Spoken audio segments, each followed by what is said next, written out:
Nós vamos então tratar do tema a tragédia do pecado oculto. E eu quero dizer para você que de todas as tragédias da vida, nenhum é mais grave do que o pecado.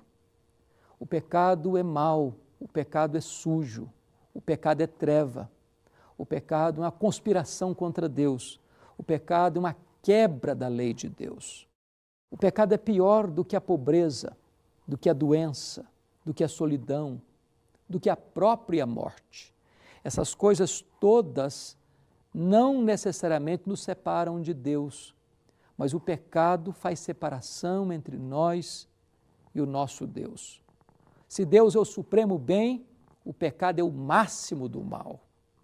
Aqueles que estão em pecado e vivem no pecado são escravos dele e jamais podem ter comunhão com Deus porque Deus é luz. Mas hoje eu quero falar para você do drama do pecado oculto. É quando a pessoa comete um deslize, uma transgressão, um pecado, e esconde, e guarda, e passa a imagem de que está tudo bem. Por exemplo, nós estamos vivendo no Brasil hoje o drama da corrupção galopante, vergonhosa. Escândalos pipocam todo dia na mídia. As empresas sendo surrupiadas, se assaltam os cofres públicos.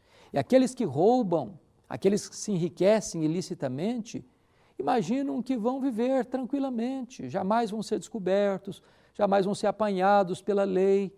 Mas chega um dia que esse negócio vaza, que isso vem a público e essas pessoas são expostas ao vexame, à vergonha e ao opróbrio.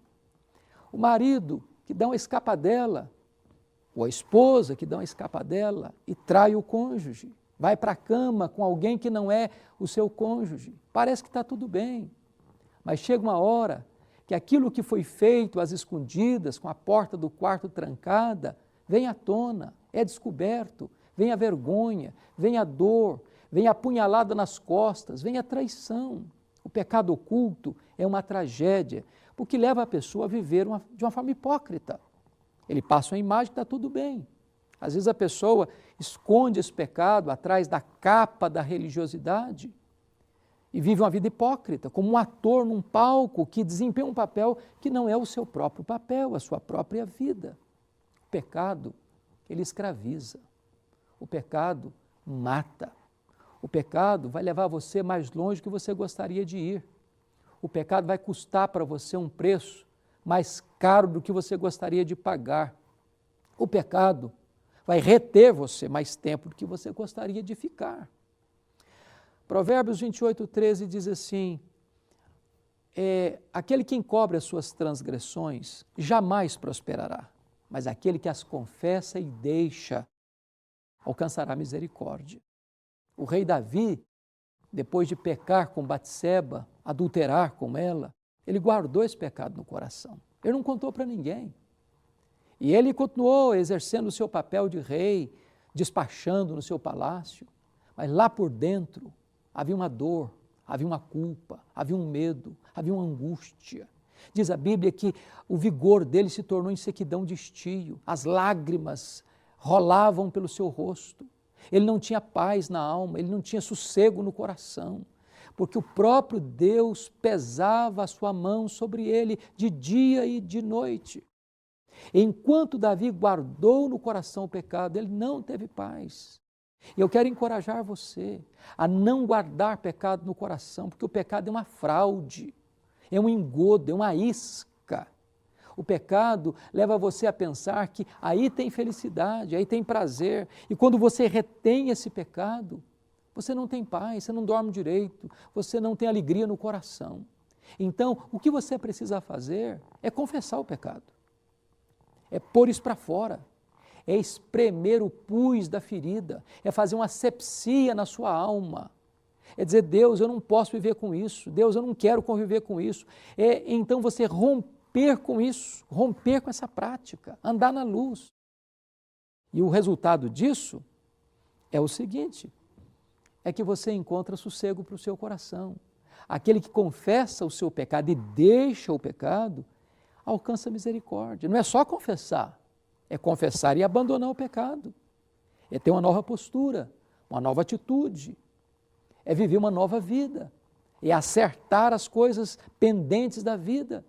E eu quero dizer para você que quando você confessa o seu pecado, Deus é poderoso, fiel e justo para perdoar os seus pecados e purificar você de toda injustiça.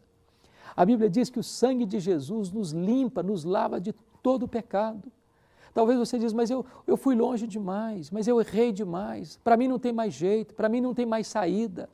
Talvez você já está pensando até em dar cabo da sua vida, em tirar a sua própria vida. Talvez você está pensando, é melhor eu abandonar minha mulher, abandonar meu marido. Quem sabe você está pensando em desistir de tudo. Mas deixa eu dizer uma coisa para você, Deus é misericordioso. Deus tem prazer na misericórdia, Deus é rico em perdoar. Se você se voltar para Deus, ainda que agora você esteja quebrado, ferido, machucado pela vida, Deus vai perdoar você, Deus vai limpar você, Deus vai purificar você, Deus vai dar uma nova chance para você recomeçar uma nova caminhada na presença dEle. Não encubra o pecado, não guarde o pecado no coração, viva na luz, Deus é luz. E você vai perceber que há gozo, há paz, há alegria.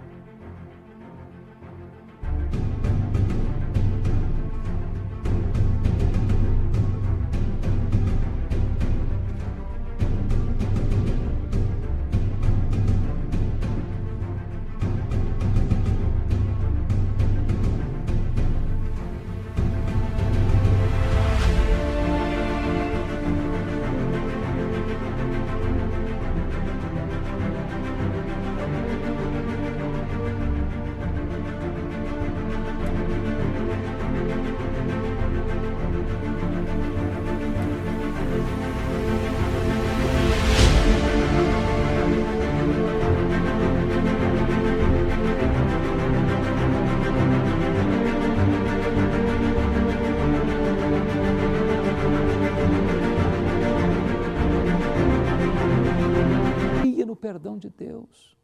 Você não vai precisar mais viver com máscaras, você não vai precisar mais viver escondido, você vai viver na luz, porque Deus é luz e onde tem luz tem comunhão, e você vai perceber que não há maior alegria do que ter comunhão com o Deus vivo e todo-poderoso.